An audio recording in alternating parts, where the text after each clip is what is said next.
لله رب العالمين نحمده ونستعينه ونستهديه ونستغفره ونعوذ بالله من شرور أنفسنا ومن سيئات أعمالنا من يهده الله فلا مضل له ومن يضلل فلا هادي له أشهد أن لا إله إلا الله وحده لا شريك له وأشهد أن سيدنا ومولانا محمدا عبده ورسوله اللهم صل وسلم وبارك على سيدنا ومولانا محمد وعلى آله وأصحابه أجمعين قالوا سبحانك لا علم لنا إلا ما علمتنا إنك أنت العليم الحكيم ولا حول ولا قوة إلا بالله العلي العظيم ولا حول ولا قوة إلا بالله العلي العظيم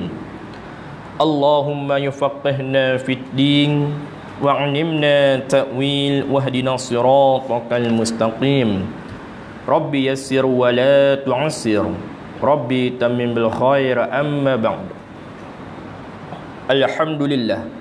Kita panjatkan setinggi-tinggi kesyukuran kehadrat Allah Subhanahu wa taala. Malam ini dapat sama-sama kita menunaikan solat fardu maghrib secara berjemaah dan diteruskan dengan majlis ilmu. Mudah-mudahan keberadaan kita dalam majlis ilmu bertepatan malam Jumaat, malam yang penuh barakah, malam yang mustajab doa. Mudah-mudahan kita semua mendapat keberkatan daripada Allah, mendapat limpahan rahmat yang banyak daripada Allah, mendapat keampunan daripada Allah, bahkan mendapat redha daripada Allah Subhanahu wa taala. Setelah 3 bulan lebih, hampir 4 bulan kita menangguhkan pengajian kita dengan izin Allah Subhanahu wa taala. Takdir Allah Subhanahu wa taala, pandemik COVID-19 di negara kita beransur pulih, makin pulih, dan dibenarkan untuk kita kembali ke masjid, tetapi dalam keadaan norma yang baharu, ada penjarakan sosial. Dan di negeri kita Pulau Pinang tidak ada had lagi berapa jumlah untuk hadir ke masjid, hanya mengikut kapasiti masjid. Tapi tak penuh juga, walaupun buat penjarakan sosial, tapi tak penuh juga. Kok-kok lah jarak-jarak boleh penuh, tapi tak penuh juga.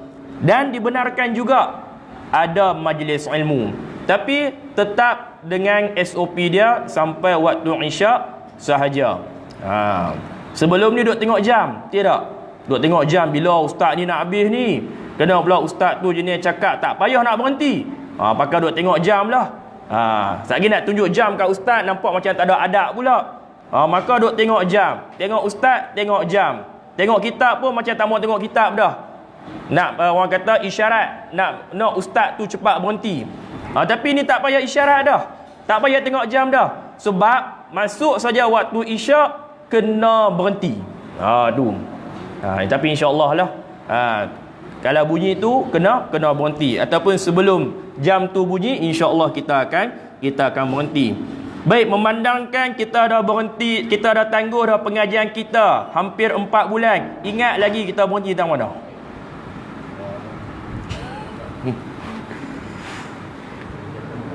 Ingat lagi kita berhenti tang mana? 82 atas sekali ya. Betul ya?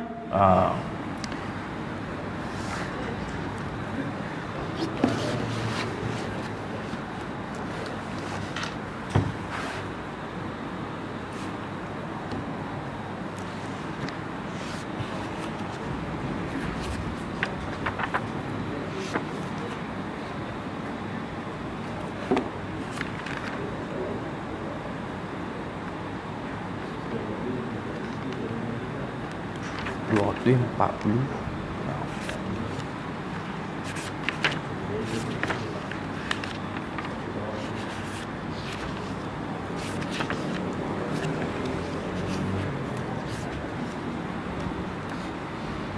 Dan kita dah nak habis dah juzuk yang kedua. Untuk pengetahuan dah, kita tak akan baca tafsir Nurul Ihsan ni sampai khatam terus. 4 je ada 4 jilid. Seperti mana yang kita bincang sebelum, yang saya cadang sebelum ni, kita akan baca surah Al-Baqarah sahaja. Habis surah Al-Baqarah, kita buka kitab lain. Tapi tafsir juga, tafsir juz amma.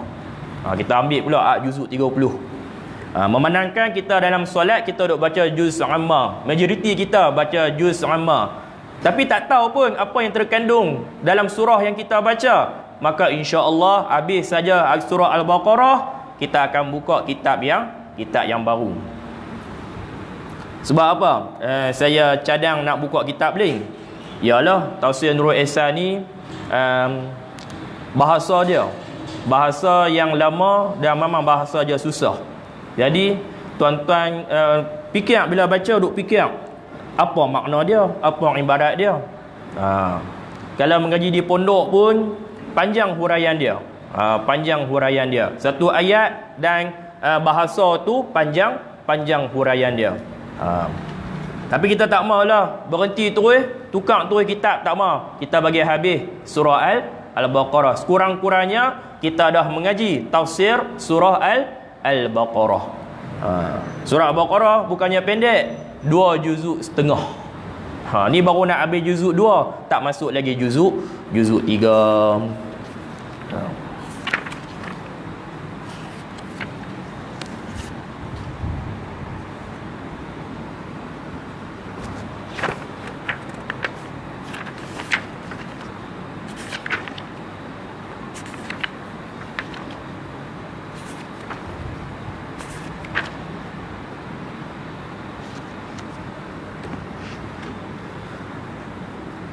Baik, ayat yang kita akan baca ni, dia ada 2 ayat.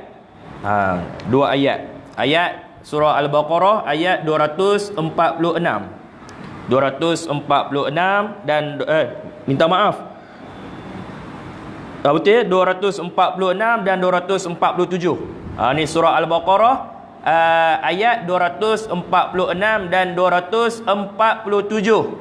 Jadi 2 ayat ni cerita tentang apa? Cerita tentang kisah Nabi Samuel, Raja Talut, dan keengganan Bani Israel untuk berjihad. Dia dirakamkan dalam surah Al-Baqarah ayat 246 dan 247. A'udzu billahi minasyaitonir rajim. Bismillahirrahmanirrahim. Alam tara ilal mala'i min bani Israil min ba'di Musa.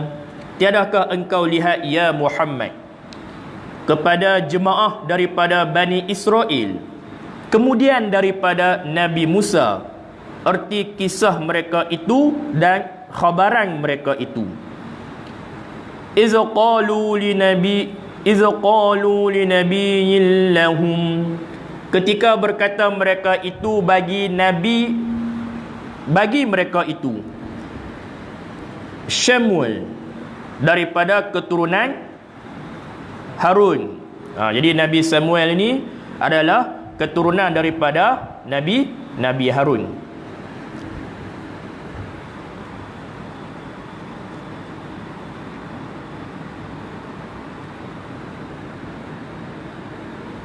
إذ قالوا لنبي لهم ابعث لنا ملكا نقاتل في سبيل الله. Dirikan oleh kamu bagi kami raja supaya kami berperang pada jalan agama Allah. Qala hal asaitum in kutiba alaikumul qitalu alla tuqatilu. Kata ia, Nabi, adakah barangkali jika difardukan atas kamu berperang itu, bahawa tiada kamu perang. Qalu wa ma lana alla nuqatila fi sabilillahi wa qad ukhrijna min diyarina wa abnaina. Dan kata mereka itu, dan apa kerana bagi kami bahawa tiada kami berperang pada jalan agama Allah, dan sungguh telah keluar kami daripada kampung kami dan anak-anak kami dengan tawan dan bunuh mereka itu. Dan sungguh telah perbuat yang demikian itu oleh kaum Jalut. Erti tiada ketegahan bagi kami daripada perang serta ada sebabnya. Firman Allah Subhanahu wa taala, falamma kutiba alaihimul qitalu tawallaw illa qalilan minhum, maka tak kala difardukan atas mereka itu akan perang, berpaling lari mereka itu melainkan sedikit daripada mereka itu. Mereka itu siapa dia? Bani Israel. Mereka lari daripada peperangan, tidak mahu berperang di jalan Allah Subhanahu wa taala.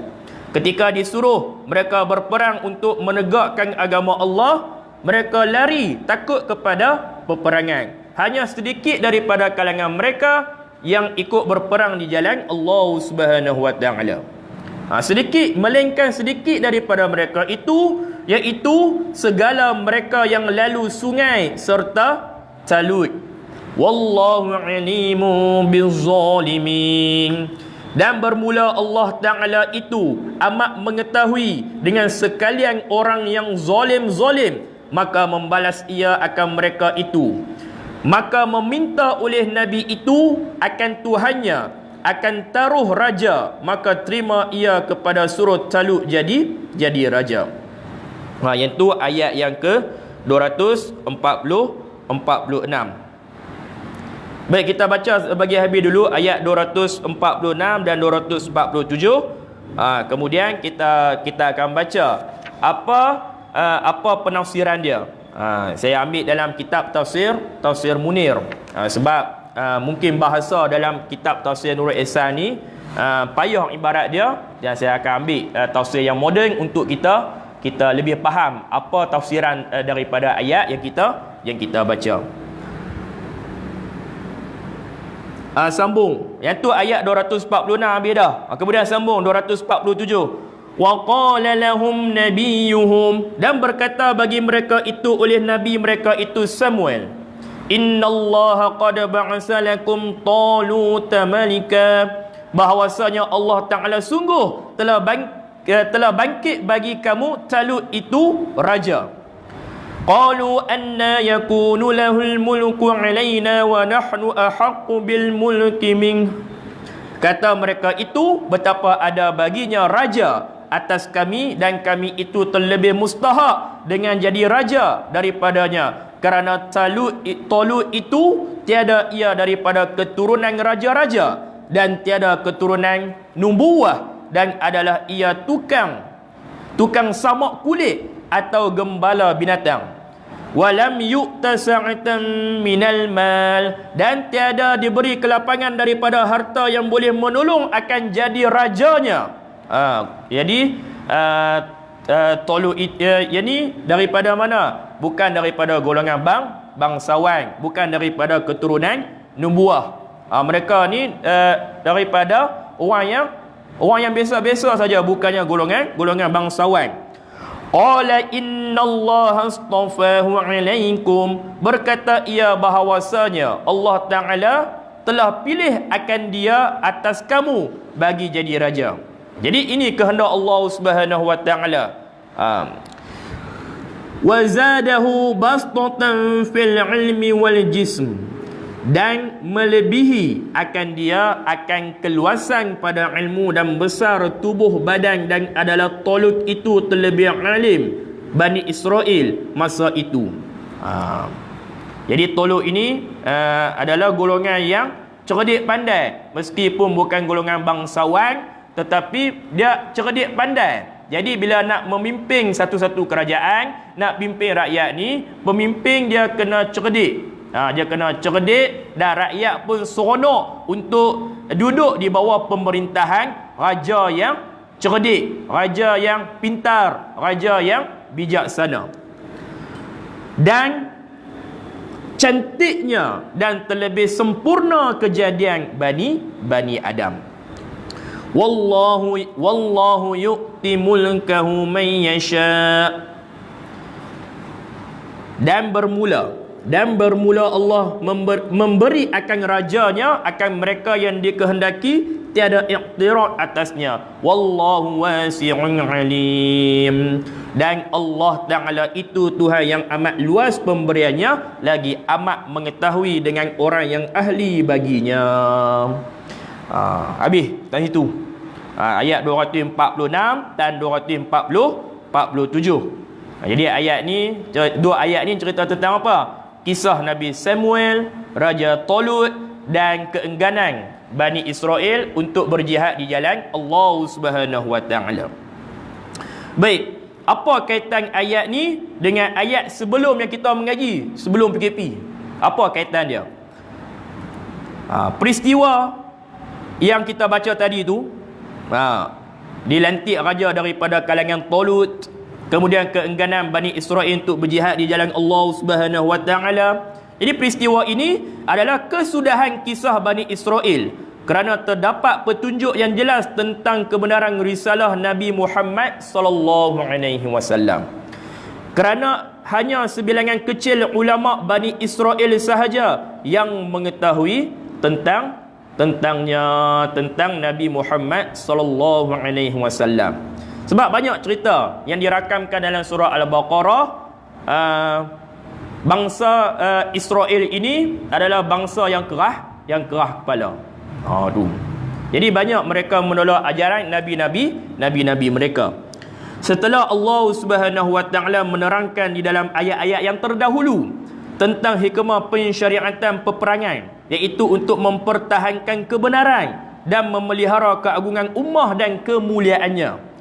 Dia menjelaskan di sini kisah satu kaum Bani Israel. Ada satu kaum Bani Israel dipaksa dan dihalau keluar daripada kampung halaman dengan anak-anak mereka. Ini sebagaimana orang-orang dalam kisah pertama keluar lari daripada kediaman mereka sebab takut dan pengecut, lari daripada medan peperangan. Tak tahan dah untuk mempertahankan agama Allah Subhanahu Wa Taala. Namun kisah ini dibawa lebih panjang dan memperincikan kisah pertama yang agak ringkas. Jadi tujuan ayat-ayat ini nak terang apa? Nak terang kepada orang-orang yang beriman, peperangan adalah satu tuntutan dalam syariat umat-umat yang terdahulu, bukanlah hukum yang hanya dikhususkan kepada umat mereka sahaja. Mana kata ada syariat nabi-nabi yang terdahulu berperang untuk menegakkan agama Allah, juga syariat tersebut dibawa di zaman Nabi Muhammad sallallahu alaihi wasallam pun diperintahkan Allah Subhanahu Wa Taala untuk berperang di jalan Allah Subhanahu Wa Taala. Cuma perang dia bukannya perang angkat senjata, melainkan kalau dalam kawasan kita, negara kita, negeri kita ada musuh-musuh Islam yang mengisytiharkan peperangan senjata ke atas kita, maka yang sihat wal afiat, lelaki yang sihat wal afiat, jadi fardu ain untuk berperang mengangkat senjata melawan musuh-musuh Islam. Tapi bukan Islam yang mula dulu, musuh Islam yang mula dulu mengangkat senjata untuk membunuh nyawa-nyawa orang Islam. Baik, kita tengok tafsir dan ulasan daripada ayat 246 dan 247. Tidakkah sampai kepada pengetahuan anda kisah satu kumpulan Bani Israel selepas Nabi Musa alaihi salam yang hidup pada zaman Nabi Daud alaihi salam? Mereka berkata kepada nabi mereka yang dikatakan bernama Samuel, pilihlah di kalangan kami seorang ketua yang boleh mengetuai peperangan dan menjamin perpaduan kami. Sesungguhnya kami telah bertekad untuk menghalau musuh-musuh dan mengembalikan hak-hak kami yang dirampas. Tidak syak lagi bahawa menghalau musuh daripada tanah air adalah satu perjuangan di jalan Allah Subhanahu Wa Taala. Bila penjajah datang jajah tanah air, maka jadi fardu ain untuk menghalau penjajah keluar daripada tanah air kita. Tambah-tambah pula mereka membawa kerosakan kepada Islam. Mereka bawa pemahaman-pemahaman nak meracuni pemikiran orang Islam, maka bertambahlah kewajipan untuk menghalau mereka daripada tanah air untuk memelihara kesucian Islam. Kita tengok pejuang-pejuang tanah air kita yang dulu. Tok Jangguk Kelantan, Mat Kilau di Pahang, Datuk Bahaman Jadi yang kita duduk mengaji sejarah itu, mereka bukannya hanya berjuang untuk membebaskan tanah air daripada cengkaman penjajah, mereka berjuang untuk mempertahankan Islam yang telah lama bertapak di tanah air kita. Faqatil fi sabilillah. Oleh itu wahai Muhammad, berperanglah pada jalan Allah. Firman Allah Subhanahu wa taala lagi dalam surah Ali Imran ayat yang ke-167. A'udzubillahi minasyaitonir rajim. Liya'lamal ladzina nafaqu wa qila lahum ta'alu qatilu fi sabilillahi aw idfa'u. Dan juga dengan tujuan dia, yakni Allah hendak menonjolkan dengan nyata orang-orang munafik yang dikatakan kepada mereka, marilah berperang pada jalan Allah untuk membela Islam, atau pertahankanlah diri, keluarga dan harta benda kamu. Nabi mereka mengetahui tentang sikap mereka. Nabi yang dilantik daripada kalangan Bani Israel, tahu tentang sikap mereka dan berpengalaman dalam berinteraksi dengan mereka. Jadi mereka berkata, aku merasakan kamu tidak akan berperang sekiranya diwajibkan berperang. Lalu mereka membalas, apakah yang mendorong kami untuk tidak berperang, sedangkan kami telah dihalau daripada negeri dan tanah air kami dan dipisahkan daripada anak-anak kami. Jadi bila diwajibkan perang, bila diminta, maka Bani Israel ini enggan berjihad dan bersikap pengecut, tak mau berperang di jalan Allah, melainkan sedikit bilangan sahaja daripada mereka yang menyeberangi sungai bersama Talut. Mereka yang pengecut mengemukakan berbagai alasan. Ialah orang munafik ni macam-macam alasan. Bila suruh buat baik, maka ada saja alasan tak mau buat baik. Ada saja alasan untuk mereka mengelakkan daripada berperang di jalan Allah Subhanahu wa taala. Dan dalam tempoh PKP ni kita tengoklah juga, masa masjid tak boleh nak main. Masjid tak boleh nak main, marah awak lah, masjid tak boleh nak buka. Tengok kat luar pasar raya semua boleh pi. Alim semua boleh pi, awaknya masjid tak buka, marah. Kemudian masjid dah buka, marah lagi. Bukan marah sebab masjid buka, marah dengan SOP pula. Tu tempat dia tak ada SOP, awaknya masjid ada SOP, menyusahkan. Tapi saya percaya rakyat Malaysia yang mana hadir jemaah ke masjid dan mereka semua ikut SOP, tak marah. Hanya sebilangan kecil sahaja yang tak suka dengan SOP. Tambah-tambah bila nak sembahyang Jumaat tak pakai mask. Dia tak pakai mask. Kalau macam sembahyang fardu ni sikit tak pakai mask ni kita boleh terima lagi. Tak bawa sejadah pun tak apa, kita boleh terima lagi. Sebab anak karya kita mai Jumaat ni ramai, penuh masjid. Jadi kena ikut SOP. Sebab apa? Takut ada pemantauan. Fardu ni tak ada sangat pemantauan, tapi bila mai Jumaat ni ada pemantauan. Kita tak tahu siapa nak turun. Kesihatan turun ke, PDRM turun ke. Maka AJK mengambil sikap tegas untuk semua jemaah ikut SOP. Tambah masa apa? Masa nak sembahyang Jumaat. Tak pakai mask, tak boleh kena pakai mask ni. Takut tak apalah hangpa tak kena, takut pengurusi yang kena jawab. Sebab apa? Sebab apa? Tak bagi orang kata apa? Melonggarkan SOP.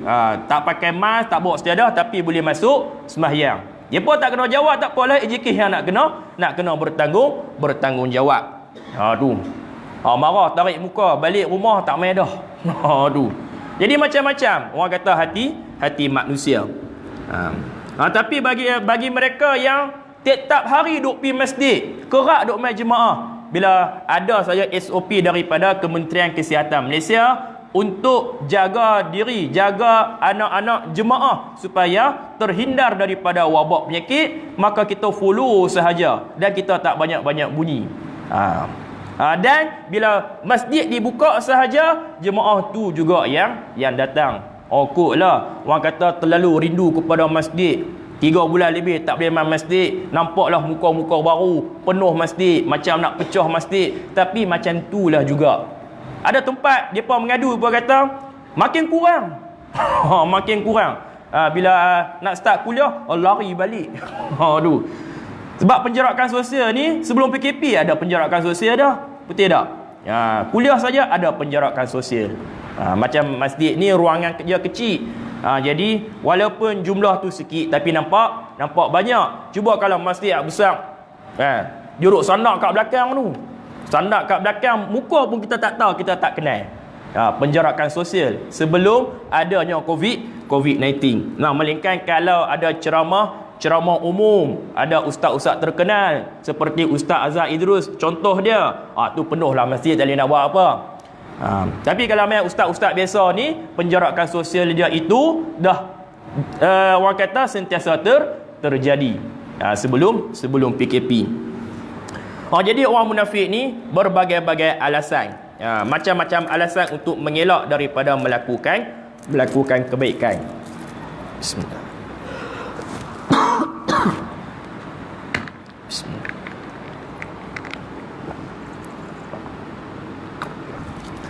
Seterusnya Al-Quran menerangkan perbincangan yang berlaku antara pemuka Bani Israel dengan Nabi mereka, Nabi Samuel.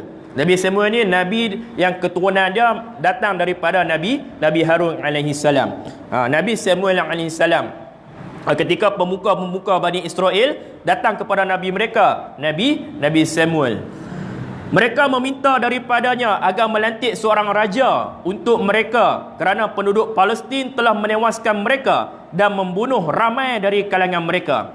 Mereka juga merampas peti tabut, iaitu kurniaan perjanjian Tuhan sebelum ini. Mereka menggunakannya untuk memperolehi bantuan dan kemenangan menewaskan musuh-musuh. Jadi Nabi tersebut memperingatkan mereka tentang kezaliman para pemerintah. Namun mereka tetap mendesak, minta juga lantik raja daripada kalangan mereka. Sebelum tu Nabi Samuel cerita tentang amanah sebagai seorang raja, amanah sebagai seorang pemerintah, keburukan pemerintah yang zalim. Kemudian mereka tetap mendesak. Justru itu beliau melantik Talut sebagai raja dan panglima angkatan perang mereka. Bila dah Nabi Samuel lantik Talut menjadi raja, kemudian mereka soal pula, bagaimana ia boleh menjadi raja kami? Awak Talut jadi raja kami. Ia tak layak jadi raja sebab bukan daripada keturunan raja-raja atau nabi. Dia bukan daripada keturunan bangsawan, dia bukannya daripada keturunan nabi. Sebab apa nak lantik dia jadi raja? Sebelum itu pemerintahan Bani Israel dikuasai oleh zuriat Yahuza bin Yaqub. Di antara pemerintah daripada keturunan itu ialah Nabi Daud dan Nabi Sulaiman. Juga Nabi Daud dan Nabi Sulaiman ini juga diutuskan untuk Bani Israel. Kenabian pula pada zuriat Lawi bin Yaqub, antaranya Nabi Musa dan Nabi Harun alaihi salam. Oleh itu, di kalangan mereka ada orang yang lebih layak dilantik sebagai raja berbanding Talut. Orang kata layak bukan dari segi kecerdikan, layak sebab golongan bangsawan, depa tu keturunan raja. Jadi Bani Israel soal, sebab apa lantik Talut ni jadi raja, awak tak lantik golongan lain jadi raja? Dia Talut ni bukannya darah bangsawan, bukan keturunan raja, bahkan bukan keturunan nabi-nabi. Tapi sebab apa nak lantik juga dia raja? Ada lagi yang keturunan bangsawan, keturunan raja, keturunan nabi, awak tak lantik jadi raja. Jadi Bani Israel mempersoalkan. Apatah lagi, beliau seorang fakir yang tidak berharta. Talut tu fakir yang tidak berharta. Kalau dalam kitab Tafsir Nurul Ihsan, dia gambarkan Talut ini adalah penyamak kulit binatang saja. Dia tukang apa? Tukang samak kulit binatang. Oleh itu sudah tentu ia tidak mampu memerintah. Sebab apa? Sebab dia miskin, fakir, samak kulit binatang saja. Macam mana nak pimpin kami? Nak pimpin kami pula nak berperang di jalan Allah, nak pimpin jadi panglima perang pula, nak jadi raja kami. Macam mana dia adalah miskin, tukang pula samak kulit binatang, macam mana dia nak pimpin kami? Pandangan tersebut berasaskan tanggapan bahawa kekayaan merupakan syarat asasi pemerintahan. Kuasa untuk memerintah pula merupakan warisan bagi keturunan raja dan bangsawan. Dengan syarat tersebut, barulah rakyat akan tunduk kepada pemerintahan berkenaan. Oleh itu, kata-kata mereka yang difirmankan Allah Subhanahu wa taala bermaksud, bagaimana ia mendapat kuasa memerintah kami. Yang kita baca tadi dalam surah Al-Baqarah ayat 247 adalah ungkapan ingkar dan menentang perintah Allah yang telah menjadi tabiat yang sebati dengan Bani Israel. Nabi mereka menjelaskan kepada mereka, sesungguhnya Allah memilihnya sebagai raja kamu. Bukannya Nabi yang pandai-pandai pilih Tolut itu sebagai raja di kalangan Bani Israel. Wahyu daripada Allah Subhanahu wa taala kepada Nabi untuk memilih Tolut sebagai raja daripada kalangan Bani Israel. Allah hanya memilih yang terbaik untuk kamu. Menjadi kewajipan kamu untuk taat dan melaksanakan perintah Allah. Tapi kalau ingkar juga Tolut jadi raja daripada kalangan kamu, maka kamu telah mengingkari perintah Allah Subhanahu wa taala. Tambahan pula, walaupun dia miskin, fakir, apa pun tak ada, tapi ada ciri-ciri kepimpinan yang ada pada diri dia. Walaupun pada zahir nampak selekeh, nampak hina, tapi pemikiran dia itu besar. Jiwa dia tu besar. Seumpama macam cerita Tok Kenali. Tok Kenali, dia zahir dia tu nampak biasa saja. Jalan pun kaki ayam. Kalau kita buka manaqib cerita tentang Tok Kenali. Tapi dia ambil Tok Kenali itu duduk dalam jabatan kerajaan. Sebab apa? Pemikiran dia. Tu. Itu orang kata di zaman Tok Kenali. Kerajaan masa tu dia nampak kecerdikan Tok Kenali, ambil Tok Kenali duduk dalam jabatan kerajaan. Tapi Tok Kenali tetap dengan pakaian tersebut. Nampak biasa saja. Begitu juga yang terjadi di zaman Bani Israel. Dilantik Tolut menjadi raja. Sebab apa? Kat dia tu ada ciri-ciri kepimpinan. Ada bakat semula jadi, luas ilmu dia. Jadi antara syarat untuk jadi pemimpin yang berwibawa adalah orang yang mempunyai ilmu. Kalau kita nak lantik imam, pemimpin dalam masyarakat, jadi imam masjid, kurang-kurangnya dia ada ilmu tentang rukun-rukun sembahyang, syarat-syarat menjadi imam, syarat-syarat menjadi makmum, syarat-syarat solat berjemaah. Bila jadi permasalahan dalam sembahyang, apa yang nak kena buat, pendek kata dia menguasai fiqh tentang solat, maka baru kita angkat dia jadi imam di kalangan masyarakat kita. Takkan nak ambil orang biasa-biasa jadi imam. Kena jadi apa-apa, dia tersilap rukun ke, dia nak perbetul macam mana, pening kepala tak tahu nak perbetul macam mana. Sebab tu pentingnya kecerdikan bagi seorang pemimpin dalam nak memimpin masyarakat. Dengan gaya bahasanya, dengan karisma dia untuk menarik orang-orang yang berada di bawah dia suka kepada pemerintahan dia. Luas ilmu dia, berpengetahuan dalam hal ehwal pentadbiran dan pengurusan, bertubuh badan perkasa, mempunyai cukup tenaga untuk berfikir secara waras, berkarisma dan berpengaruh. Ni cerita Tolut ni. Walaupun dia macam tu, tapi dia ada karisma sebagai seorang pemimpin. Selain itu, ia mendapat taufik daripada Allah Subhanahu wa taala kerana kelayakan dan kebaikan peribadinya. 8 minit lagi ya.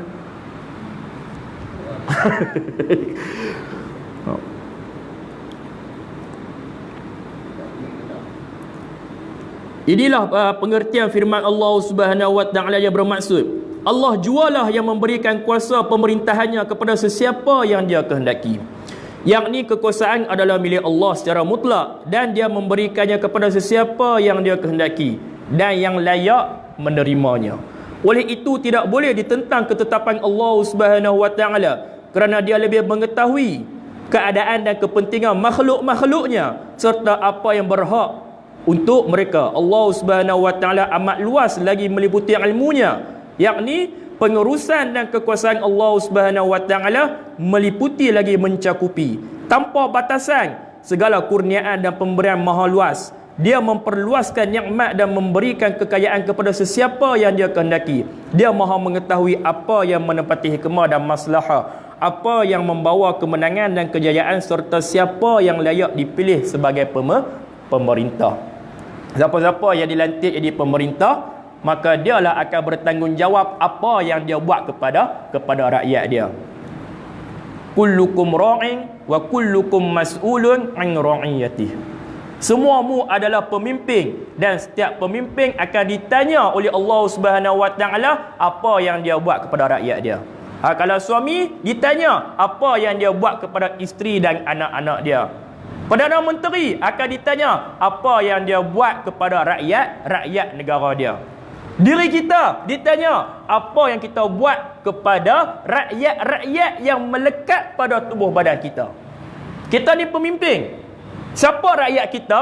Tubuh badan kita itulah rakyat kita. Kalau kita mengadili tubuh badan kita dengan melaksanakan perintah Allah dan meninggalkan larangan Allah, jaga 7 anggota ni baik-baik, mata, telinga, lidah, perut. Mata, telinga, lidah, perut, kemaluan, tangan dan kaki. Jaga 7 anggota ni elok-elok, laksanakan perintah Allah dan meninggalkan larangan Allah. Sebab apa? Sebab tubuh badan kita ini akan berkata-kata di hadapan Allah Ta'ala apa yang kita buat, dan mulut kita akan digam. Inilah rakyat kita. Jadi bila kita berjaya pimpin rakyat kita yang melekat pada tubuh badan kita, maka layak pula kita pimpin isteri dan anak-anak kita. Kalau diri kita pun tak terpimpin, macam mana kita nak pimpin anak dan isteri kita? Kalau anak isteri kita tak terpimpin, macam mana pula kita nak pimpin masyarakat? Dia pergi lagi besar. Baik. Jadi apa pedoman hidup dan hukum hakam dengan 2 ayat yang kita baca pada malam ni? Yang pertama, jihad di jalan Allah menuntut persediaan jiwa. Kena ada jiwa yang kuat, ada kerohanian yang kuat, mendapat tarbiyah daripada mursyid yang sebenar, mempunyai ilmu yang banyak, ada pengalaman, ada kelayakan, ada kemahiran, ada keberanian, dan ada cita-cita yang benar, ada keazaman, dan dihiasi dengan keikhlasan, pengorbanan dan jati diri dalam mempertahankan dasar kehormatan dan kemuliaan. Tu syarat nak jihad di jalan Allah Subhanahu wa taala. Tapi yang pertamanya mesti ada persediaan kerohanian yang amat kuat. Kalau rohani itu lemah, macam mana dia nak pimpin orang pula? Tapi Bani Israel tak ada pun daripada ciri-ciri tersebut yang kita sebut tadi tu kan. Bani Israel ni tak ada ciri-ciri tersebut. Sebab 2 sebab. Yang pertama, hati mereka kotor dan tidak jujur. Kedua, iman mereka lemah dan cintakan kehidupan tanpa mahu menghadapi kepayahan dan pengorbanan. Itu cerita Bani Israel. Ada 2 kelemahan mereka. Yang pertama, hati mereka kotor. Yang kedua, mereka cintakan kehidupan tanpa perlu bersusah payah, tanpa perlu pengorbanan. Sedangkan kejayaan itu mestilah dihiasi dengan kerohanian yang kuat, pengorbanan yang banyak, barulah menghasilkan kejayaan. Itu yang pertama. Kalau kita betul-betul nak jihad di jalan Allah, mestilah ada akal yang pintar, akal yang cerdik. Bukannya memiliki hati yang kotor ataupun pemikiran yang jahil. Yang kedua, kekuasaan dan pemerintahan bukanlah bergantung kepada kekayaan dan warisan, tapi berasaskan kelayakan. Dia ada kelayakan, layak jadi pemimpin. Ilmu yang banyak, layak jadi pemimpin. Banyak kemahiran dalam satu-satu bidang, maka dia jadi pemimpin, jadi ketua dalam bidang tersebut. Sebab dia berkemahiran dalam bidang tersebut. Kalau tak tahu, tanyalah ahli dia. Kekuatan peribadi dan keteguhan kehendak. Kata Ibnu Abbas radhiyallahu taala anhu, Pada masa itu Talut adalah orang Bani Israel yang paling berilmu. Bukan setakat berilmu, kacak, handsome. Kemudian sempurna di kalangan Bani Israel. Dia juga badan tegak, baru boleh pimpin perang. Takkan gue macam Didi nak di panglima perang. Badan tegak, yang boleh menggerungkan musuh. Tengok raja saja jadi apa? Jadi takut, jadi gerun. Dikatakan beliau dinamakan Talut kerana ketinggiannya. Dia asal pada perkataan Arab taul. Yang ni panjang. Tu namanya Talut. Sebab apa? Bertubuh panjang. Dalam ayat tersebut Allah cerita tentang pemilihan Talut sebab ada keluasan ilmu yang ada pada diri dia. Kerohanian yang kuat, ilmu yang banyak dan fizikal yang mantap. Barulah layak jadi pemimpin. Yang ketiga, kebaikan tidak akan luput daripada ummah sekalipun golongan majoriti enggan menyahut seruan jihad. Kebaikan tetap ada pada sebilangan kecil daripada mereka. Golongan tersebut adalah golongan terpilih. Mereka sanggup melaksanakan apa yang tidak dilaksanakan golongan majoriti. Majoriti tak suka kepada kebaikan, tak suka kepada Islam, tapi yang sikit itu sanggup korbankan apa saja untuk memartabatkan Islam di atas muka bumi Allah Subhanahu wa taala. Allah Subhanahu wa taala Maha mengetahui segala perbuatan mereka dan akan membalasnya dengan kebaikan. Dia juga Maha mengetahui perbuatan orang-orang yang zalim. Dia akan membalas mereka dengan azab yang setimpal. Itu cerita. Habis nak masuk isyak. Tu cerita dua ayat daripada surah Al-Baqarah ayat 246 dan 247. Cerita tentang apa? Tentang buruknya Bani Israel. Mempunyai hati yang kotor, nak hidup senang lah. Tak mau ada susah payah, tak mau nak ada pengorbanan. Sebab itulah mereka nampak, sebab jihad tu memerlukan kepayahan, memerlukan pengorbanan. Sebab itulah mereka lari daripada medan peperangan, tidak mahu jihad di jalan Allah Subhanahu wa taala. Pilih pula raja daripada kalangan Talut. Talut ni daripada Bani Israel juga, tapi Bani Israel yang paling cerdik. Orang kata cukup pakej lengkap. Hati yang bersih, pemikiran yang cerdik, ilmu yang luas, fizikal yang mantap, layaklah jadi pemimpin. Dan mereka tidak menerima Bani Israel ni, majoriti dia tidak menerima Talut menjadi pemimpin mereka. Dan insya-Allah kita akan sambung ayat yang seterusnya.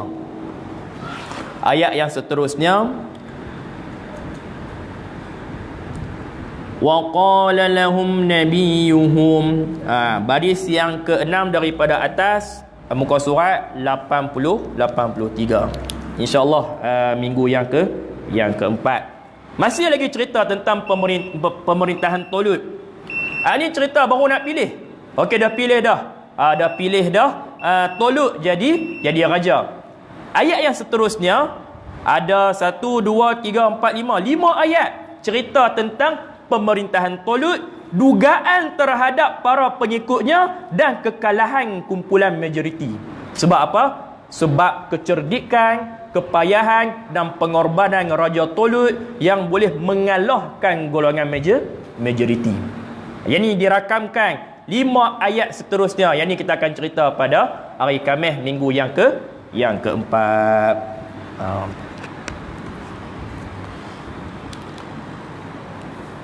Jadi isyak pun dah masuk. Mudah-mudahan apa yang disampaikan pada malam ini sedikit sebanyak memberi banyak pengajaran kepada kita tentang jihad di jalan Allah Subhanahu wa taala dan siapa yang layak jadi pemimpin. Mudah-mudahan apa disampaikan pada malam ini memberi manfaat kepada diri saya dan kepada muslimin muslimat yang dirahmati Allah Subhanahu wa taala sekalian. Wallahu ta'ala a'lam. Al-Fatihah. A'udzu billahi minasyaitonir rajim. Bismillahirrahmanirrahim. Alhamdulillahirabbil alamin. Arrahmanirrahim. Iyyaka na'budu wa iyyaka nasta'in. Ihdinas siratal mustaqim. Siratal ladzina an'amta 'alaihim.